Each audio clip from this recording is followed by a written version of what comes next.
struggled on day one of DreamHack ASTRO Open Denver. They struggled in map 1, but now finally they have come back into the fray as Tempo Storm take map 2 of the series and brings us on the decider in this best of 3 elimination game. And I'm here with the Bears, and we're about to go into a rather interesting train. Very interesting as well. I wonder if CLG has figured out how to not get pistoled. Actually, during the 10-minute break, I was kind of thinking, how could CLG not get pistoled? And I'm kind of thinking, one of my, I guess, ideas would be, one thing I noticed is that CLG, they tend to creep up and then they wide peak, and that's usually when they fall in trouble. So I'm thinking that they don't know where these pistols are. So what I mean by this is maybe they actually have to be louder, make some noise, some footsteps, bait out the position of the pistol, and so they have more confidence in aiming them instead of trying to sneak around and trying to, just trying to slow peek stuff, because that's where they fall in trouble, is when they slow peek these pistols. Yeah, I kind of felt like both maps, even though they took Inferno, Tempo Storm had good opportunities of taking both maps, and CLG are supposed to be the big favorite here. Like, technically there should be no chance. Then the map veto came in. The analysts and ourselves were thinking, okay, this might be closer, but this should be a CLG win. And now we're on the third map, and I felt like the first two were very good for Tempo Storm, and now we're on map 3. They have the momentum from the last one as well, and now anything can happen at this point. Yeah, anything at all. And as a player, you have to do one thing. You just have to move on, learn from mistakes, and don't dwell on it too much, because if you keep thinking about last map on this new map, you get in trouble. You're gonna be thinking the wrong things. And so for a team like CLG, they just need to eliminate a lot of these just costly mistakes, and it could have been a 2-0 for them, but I guess it could also be the same for Tempo Storm as well, is that they're playing really well right now. Yeah, definitely. You kind of feel like CLG could have had this one in the bag. A lot of the rounds that we talked about, the 2v4s on map 1, the eco or semi-force or buys they lost to on map 2. Those are the mistakes that you don't want to make in an elimination game, and yet they still happen. So it's kind of clear what kind of things they need to focus on and not do. But sometimes those mistakes just happen. You intend for them not to happen, but yet it still happens. Yeah, as we're about to start this pistol round, Tempo Storm will be starting on the CT side of train. So we'll see if CLG can start off hot here. I mean, they have been winning some pistols, and it's just the second round has been a thorn in their side. It looks like CLG, though, they do have 2 smokes and a flash, so let's see where they're going to use this. Currently set up for the A split, as Tempo Storm pushed in for the B push. Get some control in, and now actually they have 4 CT players on this bomb side. The last one is rotating in, but that doesn't matter if they can hit their shots. S1 picking up the first one, DZT going for the aggressive peeking towards L-Box, but will not get anything out of it. DZT actually really making the work here. He does get one out of it, and now they're just being picked apart. S1 with a 3K, and Kusta now all alone. Can't do anything. Shut down by 2 players essentially. S1 and DZT in unison. 3-2 frags, completely shutting down CLG. Yeah, and the CLG's smoke exit towards the outside bomb side, they tried long ranging a lot of these fights with USPs against Glocks, and usually in those situations, the USP will always have advantage, at least the range advantage, because they can, a little more accurate, do a little more damage. Interesting boost here from the CLG guys. Ricky not hitting the shot completely, doing some damage onto Landon. But in that situation, definitely wanted to have taken him out completely. Landing with the scout here. As we saw, he can be great with both rifles. Or both sniper rifles, both the AWP and the scout. And just one of these players that you have to be afraid of wherever you meet him. You see on the CLG side that Kusta full save, so that means we will be seeing an AWP on him on the first gun round, and landed with a nice shot on Nadi.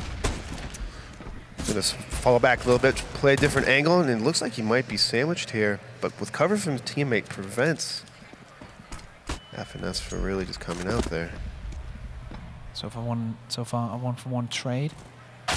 working out in favor of the terrorists as Ricky takes down the second one. Landon now also pushed in FNS, getting the frag onto him, and Shiz now in big trouble on this bomb site. Will do damage to both players, but can't really finish off the frag, and all of a sudden, the pistols work out. This time around, CLG, they're used to kind of losing this secondary round. This time around, it's them winning it. And in dominating fashion, 4 players surviving, picking up all the weapons, and a great round from CLG. Yeah, that outside take from CLG, their timing was perfect. They'd spot some people, take some shots, they'd fall back, they'd wait for their teammates until something happened, and then eventually they just kind of overwhelmed Temple Storm. And so it was a good job, good communication by CLG, because that's something you need to talk through and then actually, you know, follow through. Yeah, definitely. Right now setting up for some smokes outside. Ethan could shut down both players as they push aggressively in it. Will do that, and that opens up the whole B bomb site for the taking. Tatarsin is there, but he's the only one there. And the scout is still outside. That can still be dangerous, so where do you want to go now, CLG? Big advantage in this round. Should not be able to lose this at this point. 2 FAMASes and 2 Galils, but still, compared to the pistols and the scout on the CT side, it should be CLG's round. And it looks like they're going to be hitting towards this inside bomb site. Tata is kind of sitting around in this bomb site. Does spot a person, falls back, and there we go. HSC getting 2 kills with the CZ. The nightmares are coming back for CLG. Not like this. They do get the bomb down, and so this is CLG's round 2 lose with no kit and not really in position for Temple Storm. I think they're just going to save their guns and take the losses. Landon in this position, because he has a scout and no armor, he believes in the fact that maybe he can get a frag and trade out a weapon. Get shot down in the end. Shares in this kind of position, armor and a FAMAS, surely he's going to bring that into the next round, so no chance of him going in and peeking. And 1-1 is going to be 2-1. Yeah, it's one of those things, risk versus reward, and I think that taking the scout for the next round is way more rewarding than trying to get 1 more kill or 2 kills. So again, like these little mistakes, I think, from Temple Storm's just, you know. It's kind of like you understand what the best play is, but then you also kind of have the feeling that if I can get this frag, then the round isn't so bad after all. And that's kind of the mentality that is so dangerous in CS and in everything in life. Everything in life, really. Because sometimes you just have to take the L and minimize your losses instead of trying to go and get even more losses. Yeah, exactly. And Cutler just starting off with opening kill. Double molly. Yeah, you're dead, Landon. You're dead. See you later, Duder. And Cutler just taking it hard over here. And now a 2-on-5 situation. This is CLG's round. Ethan with a frag as well, and now Tatarsin all alone. 1v5. If he could find Cutler, there's a chance that he could win that duel, but I think that's the only winnable duel in this round, and he'll face off against Ethan. We'll get executed, and CLG 3-1 here. CLG looking pretty strong here on this T side so far, but now he's the real test. Guns against guns. As we see, there are 0 oppers on Temple Storm. So I'm gonna see if they. I wonder if Temple Storm might be in aggressive push, but they decide to stack 4 outside instead. And they do have 1 person pushing, and as this is happening, CLG is going to rush towards outside as well. And FNS with 2 kills, putting CLG above the Temple Storm in numbers, and he's going to keep on pushing through the Ivy. I felt like that aggressive push from FNS was kind of the idea that CLG needed. Now he's going to turn his back to CT. That's of course unlucky, but the mentality of him knowing, okay, if I push out, I got the good spawn, I have my teammates behind me, I can do this. That whole mentality shift is very important. We talked about this. They needed to play more no-respect style, more loose. And if FNS is kind of a catalyst for that, I think this could be ending very well for CLG. But still, this round is alive nonetheless. Kits are not to be found on the CT side. That makes it a bit harder. And now the CTs, I think they're trying to get killed, but they're really far apart right now as HAZ is all alone in the outside. And Tata doesn't look like he's going to go for it, and so I'm surprised what Temple Storm's doing here. Communication a little off because Tata had no chance to help out SHC, and So they're going to have to, CLG comes out with the win. Yeah, that just seemed odd to me, because you have to make sure that everyone's on board with the choice. Either you push and then both of you push, or you just completely save. So you should never just one guy push, the other guy stay behind. That just doesn't make any sense to me. Yeah, and FNS had a very nice round, but I think he made a mistake by pushing too deep. I mean, it's a 3-on-2 situation. You don't really need to go chasing for kills. Just kind of, you know, play the man advantage, secure the bomb plant, and just bait each other. Use the number game. Remember, 1 for 1 if you have the man advantage. You always win. That's how it goes. That's how it works. It's math. Quick maths. 2 + 2. 9. So Is that German no or the number 9? You'll never know. You'll never know. It was actually a meme reference, but that's the third option. Always the third option, the meme reference. It's always a meme in esports. But Pistols this time around, of course, as we do see not buying up, but spending the money they can afford to spend around this M4. And I definitely like Shiz's position towards Pop Dog in this kind of scenario. Season 75 close range, always dangerous. Pop flashes towards inside, smokes landing as well, and see what they can do about it. Landon in a good position, should get 1 frag here, and he does. Not a second one, but still 1-for-1 trade. Pretty good considering he only had a P250. Finesse taking down this one, the big flank is not going to come alive. Shiz and DCT remaining, make that only Shiz. That's it to 1v4, and he's still in this position where he pretty much started off the round and just waiting for someone to drop down. I like that inside take by CLG, because as you saw, that Landon was on top of the Pop Dog area, and he was blind for so long. So it kind of tells you on a gun round, you don't want to be playing on top of anything if CLG takes B, because they know some flashes. Yeah, definitely. It's kind of like the 2 smoke scenario where you put down one into connector and put down one either towards CT or towards or below a CT. And then you do the 2 or 3 flashes at the same time. So if you hold close or up on any train, you're going to get flashed out. So you have to take a very defensive position on that bomb side. And that kind of allows the terrorists to get in close and personal. Yeah. So I really like that. As you say, I agree. From CLG, if we can see more of that quick play coming out from an execute, coming out with a couple of smokes and flashbangs, I think they have a great chance on the C side to get even more rounds. Yeah, CLG is actually pretty good on this map in general.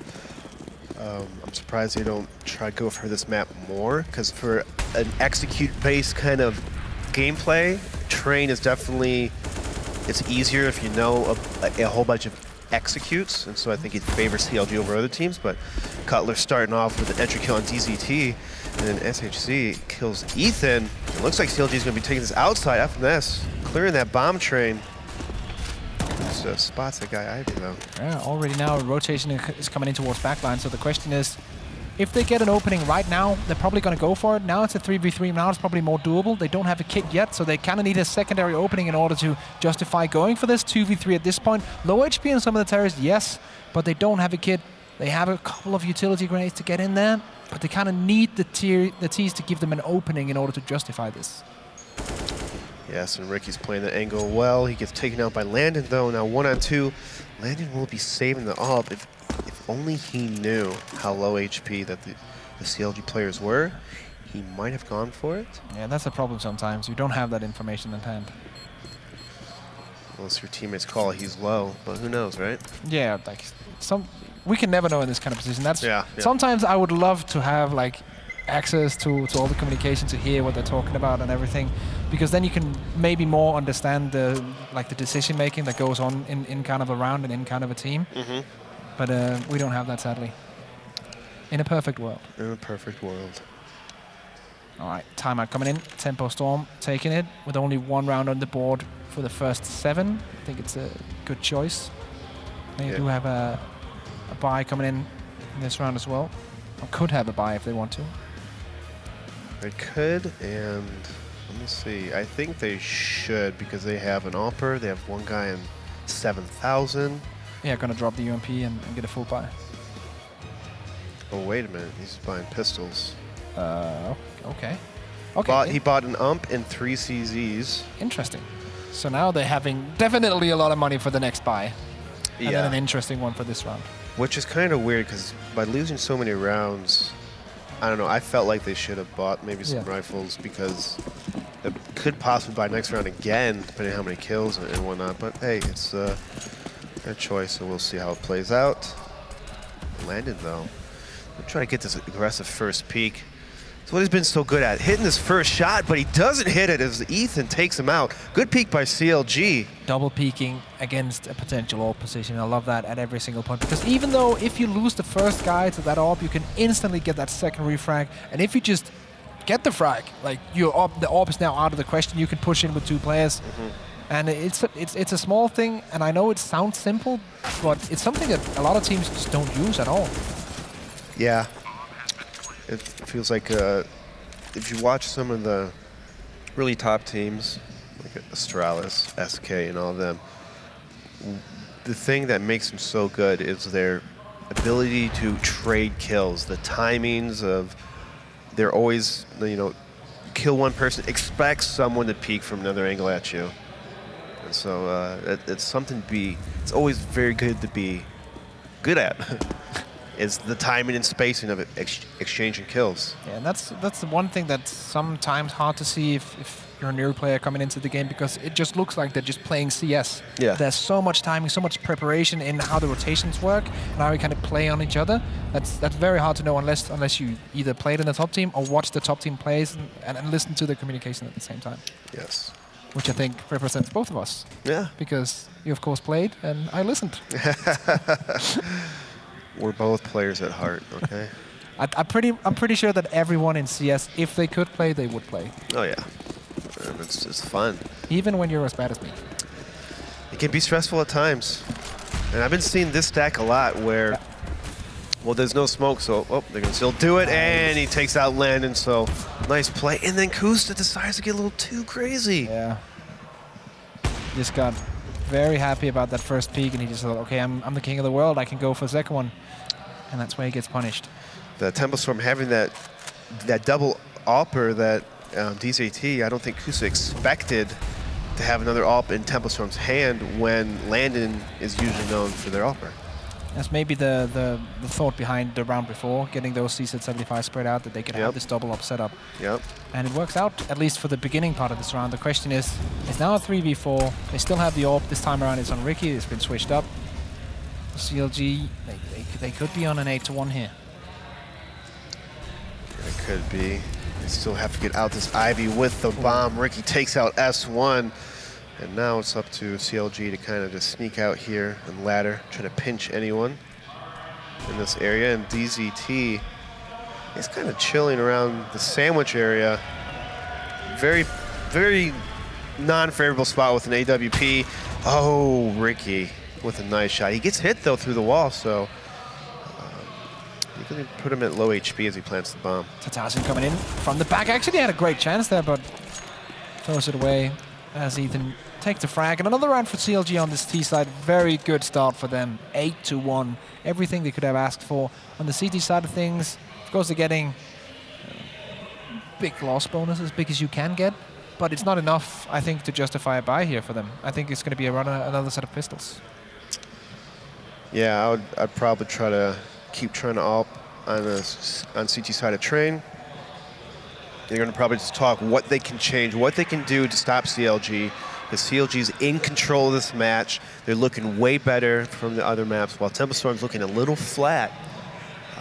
But I also think it's down to the thing that you mentioned on map 1 and map 2, this no-respect play. They're playing aggressively. They're kind of saying, okay, we're the favorites. We should have won this by now. Yeah. There's no reason that we are fearing you. And then they just go straight in. And I think you said it in map 2. That's something that Tempo Storm have a hard time dealing with. They had a hard time dealing with it against C9. And maybe now CLG have finally found this out. They've talked about the things.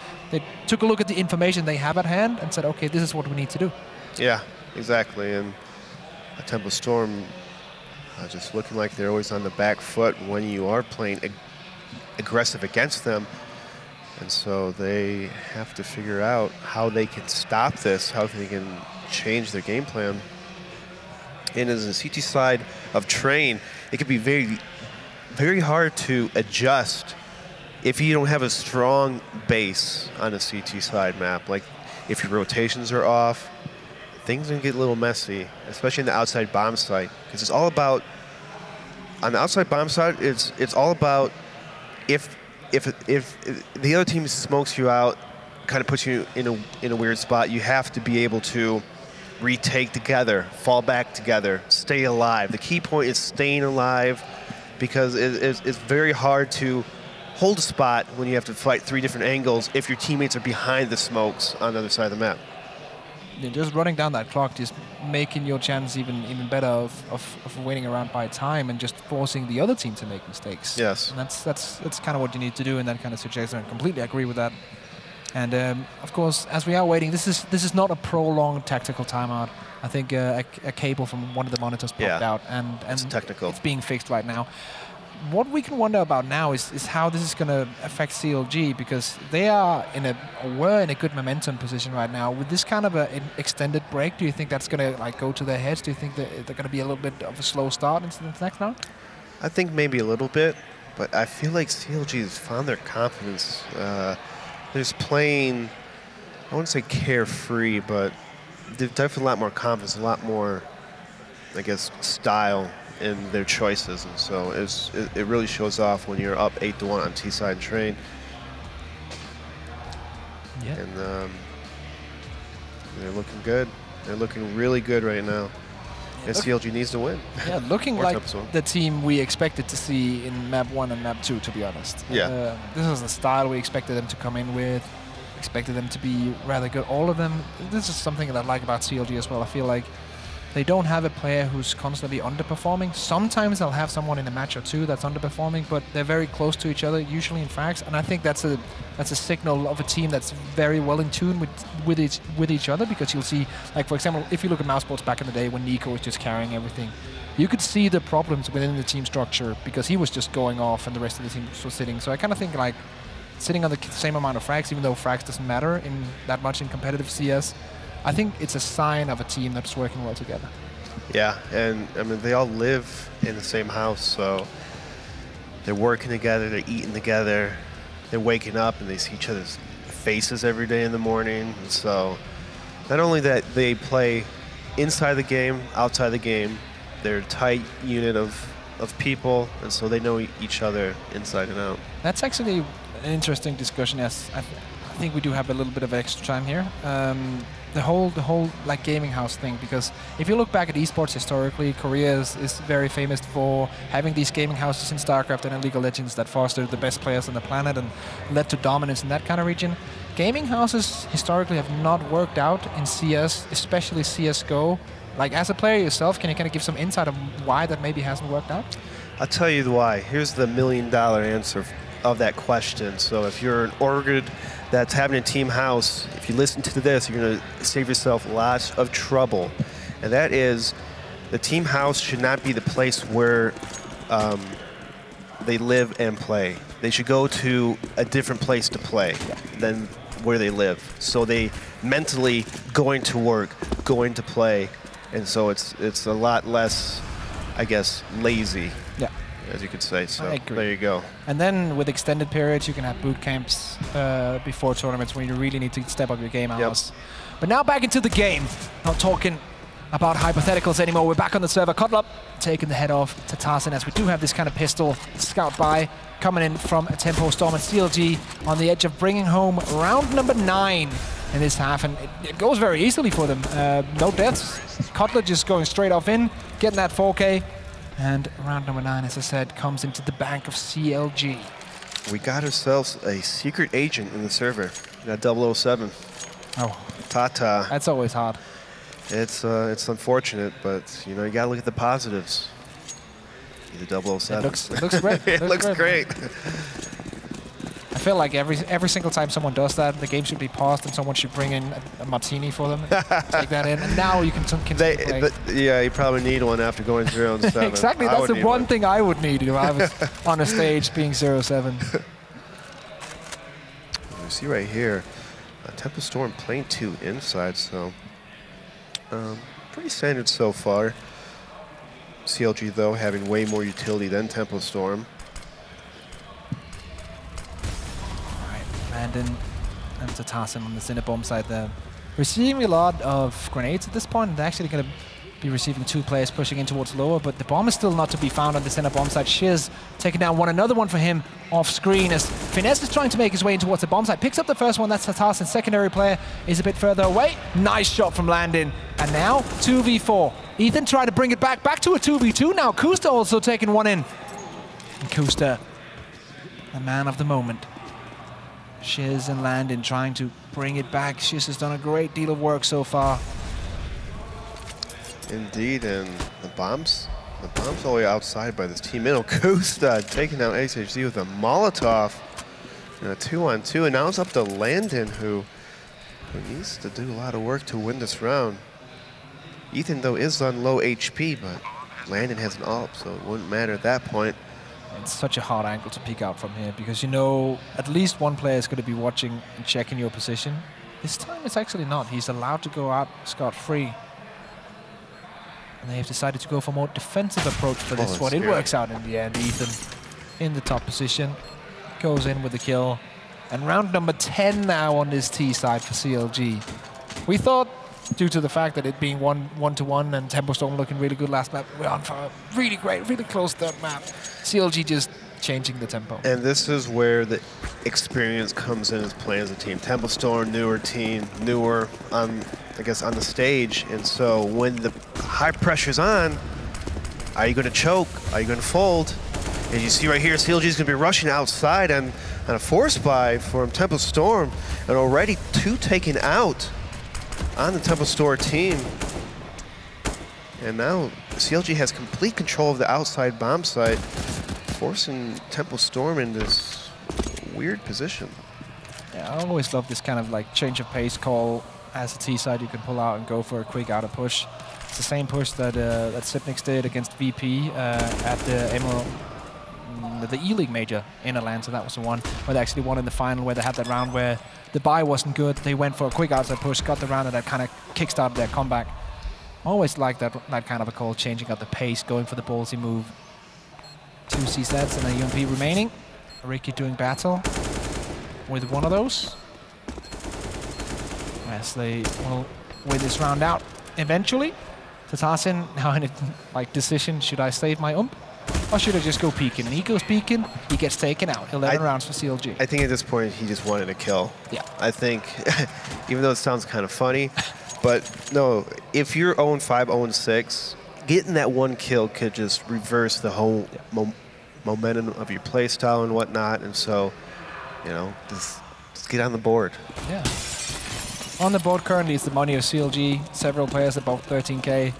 Not going to need to save for the remaining part of this first half at least. Double up setup now for Tempo Storm on the CT side. This is the round they need to get a win in, and Landon opens up with his AWP. Actually sitting, waiting for a second one after he throws that flashbang. Like rotating back and still keeping some aggressive composure. Double peek again. Let's see if they make this happen.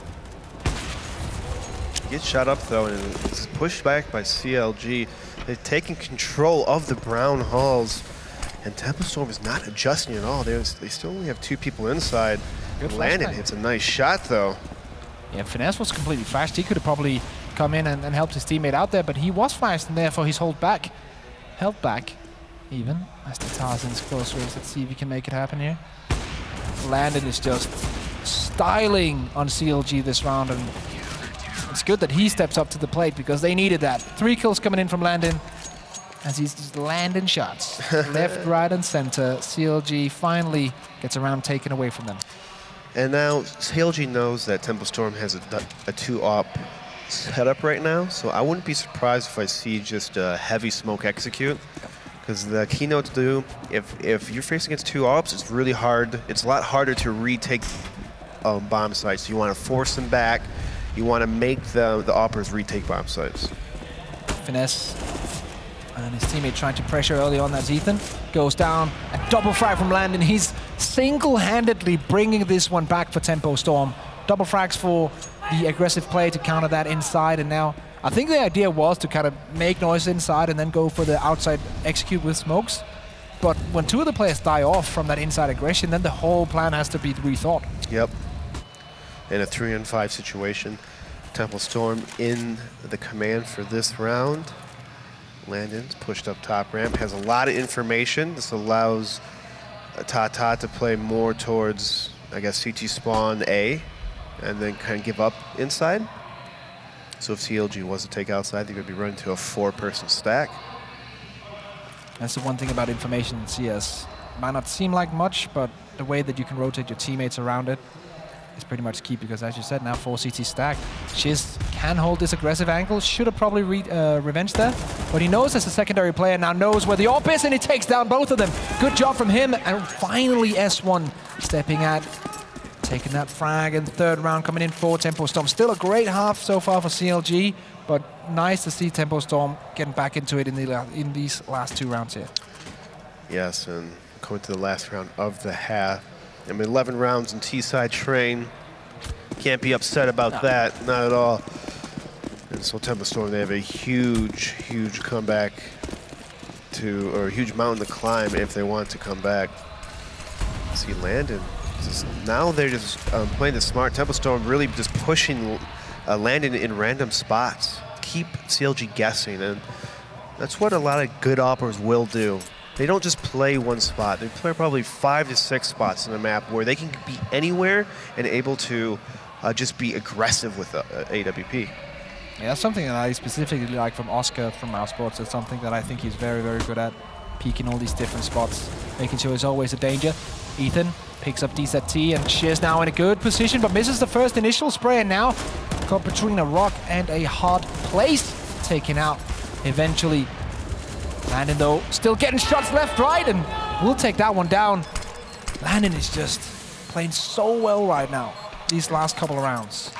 He's playing insane, and I mean, that's the momentum you need going in the second half. Yeah, you have a lot of rounds that you need to get, but you always want to go to the next half, you know, winning that last half of the first half. Very important to note as well, Tatasin actually got 3 kills in that last round, finally. Hey, it's great to actually take a deep breath and relax just for a quick second, you know? It's like, whew, I got some kills, guys. I'm in the game. I'm sorry, it's 4 on 5, but hey, it's not over yet. It's not impossible. Second half. Anything can happen. 11-4. Will be even harder to come back from if CLG are allowed to win the pistol round, as we do see the pistol round stats there on your screen. Very equal. I want to see how many force buys wins that these teams have, because I know Tempo Storm probably have at least 3 to 4. Yeah. In this series so far. I can only think of 1 from CLG, so definitely a big advantage in that kind of statistic. As we jump back into the second half between Tempo Storm and CLG. It's been a hard-fought battle. We have made it onto map 3, and CLG taking a commanding lead, but then in the last couple of rounds, the last 3 rounds to be exact of that first half, Tempo Storm stepped back up, as now they do have the 2 flashbangs. Smoke execute, the rest of the team on armor. And let's see where they want to go. Currently set up for a split outside.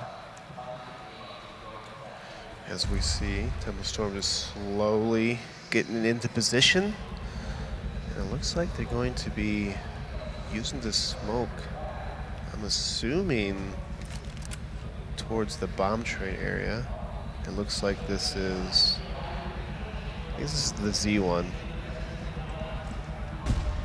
Go FNS on Ivy, instantly sees it, draws back. Cutler tries to help him out, but taken out by S1. Cutler once again with the pistols. Double kill from him. 3v3 now. They have a man in that upper position. Shiz, I think he knows what's going on. He hears the shots. Can he come up and make the explosion? No, he won't. Shot down by Ricky, and that's very unfortunate as Ricky doubles up. CLG will be on round number 12, and this is where it gets really, really hard for Tempo Storm, because they kind of needed that pistol round to get back into it. Yes, they do, but if one thing is shown is that Tempo Storm's pretty good on the forced pistol, but on a map like Train, where there's a lot of long distances, and I think CLG's going to play it a long distance kind of game, like why push up and get close to pistols. So I'm expecting more long-range kind of battles, and looks like Tempo Storm is going to spread out, see if they can find anything, find any information, find any holes in the defense. We have Landon in the ladder room, getting smoked out. Goose is going to be a little aggressive with the MP9 towards that E-box area. Yeah, I really like position. And of course, I always remember, this is an interesting thing actually, because of course the box is called the same thing, but in Denmark, because electricity is shorted to EL, we just call it L-box. And of course you guys call it E-box, I just figured that out now. There you go. We call it the L-box all game long, GG. GG. Sorry for you Americans not understanding my call-outs. That's how it is sometimes being a European. It's okay. I want to learn more of your culture. Okay, well, we'll get to that during this weekend. Trust me. Some of it involves beer. Hey, Let's just put it there. I'm all down for that. Kuster with that position, MP9s it up, landing goes down, CZ75 and Desert Eagles remaining, but a finesse on the back of the smoke actually will be taken out. Tatasa now following his teammate, probably going to drop that UMP45 off, even switches the weapon up as well. As Shiz coming in with another one, not like this CLG, not like this, as Cuddle actually misses a couple of shots. Once again, Shiz just makes the difference with the CZ. Nice spray from Ethan, all on Shiz now. Has to pick up a 4K to win this. Close range spot to feed for the second one. Not going to get it. Kotler saving grace. A CLG. That was close. Saves face and wins another one. 13 rounds now. Very close. And Ethan, again, with those 2 kills that he had, pretty much saved CLG. And he's been saving CLG a lot of rounds in this series. Ethan really coming to play. Just a superb performance by him. And now Temple Storm wondering what they can do. 13-4, T-side train. You have no money. You have to have hope. What do you do? That's a very hard call to make as an in-game leader.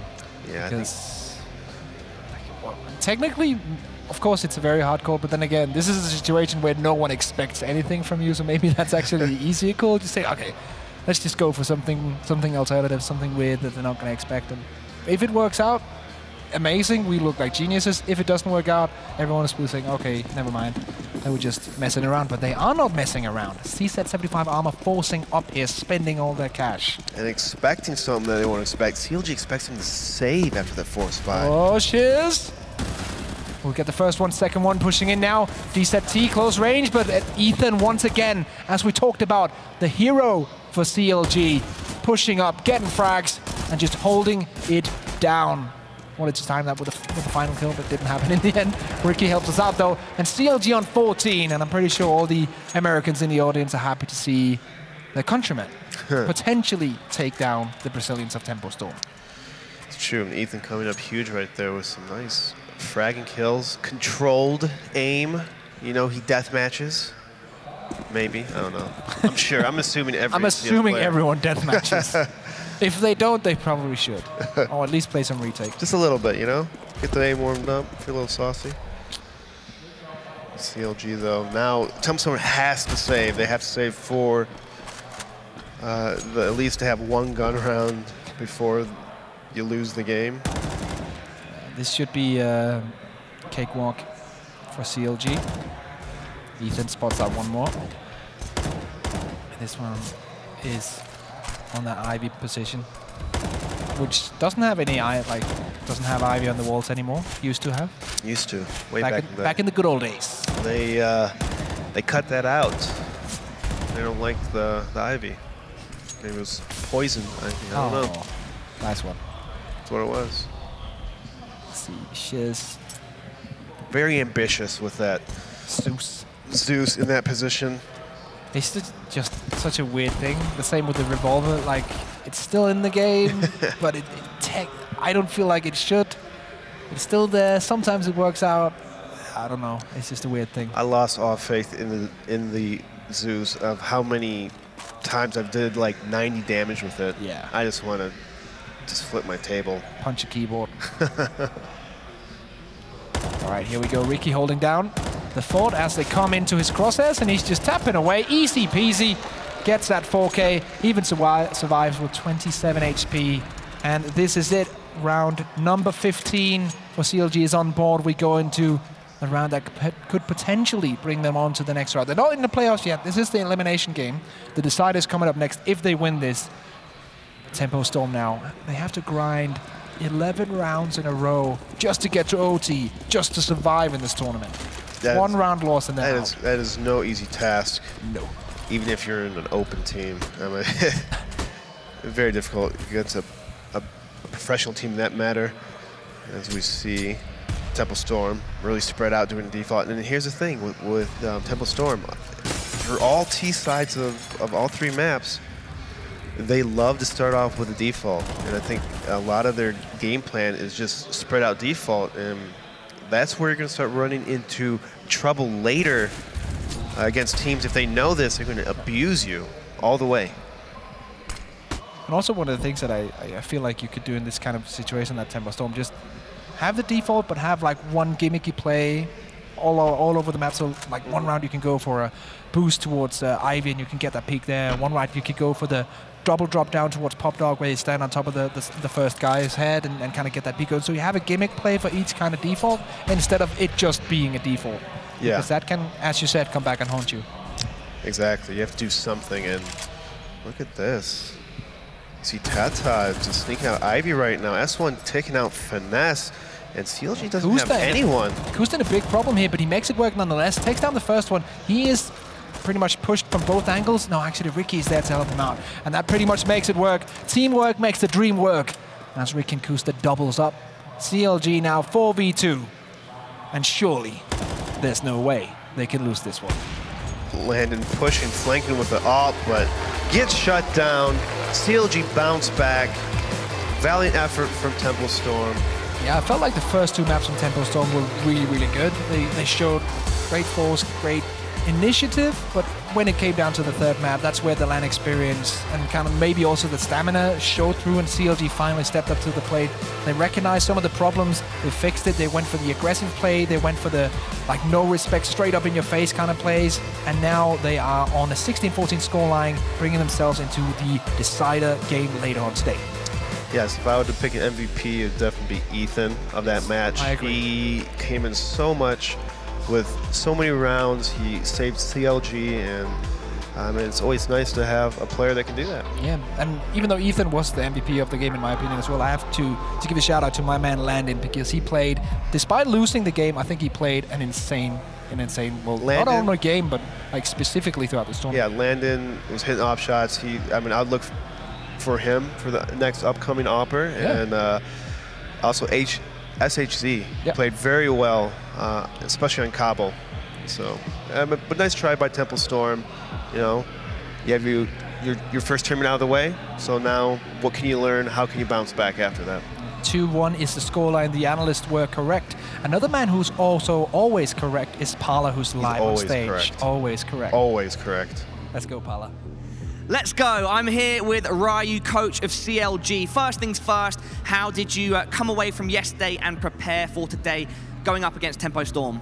Yeah, we just had to put the match from yesterday behind us and prepare for these guys. So we went over, we knew how the veto would go, so we were prepared on all 3 maps that we played. Even though we were expecting some things, they still kind of worked against us, which is something we need to improve on. But after yesterday's game, it was let's talk over mistakes we can apply and fix for the next game, and then just put it behind us. Yeah, so with regards to the veto, then you did expect to see those 3 maps with it, Inferno, Cobble, and then of course Train. Yeah, we thought there was a 50-50 on Overpass or Train, but we feel pretty confident in both maps, so it was whichever one they left in. We thought Cobble would be a 3rd, but they picked it 2nd, so we were prepared on it. It's just we didn't play as well on Cobble as I think we had hoped. Did you think then there was a potential for you guys to 2-0 this? Yes, 100%.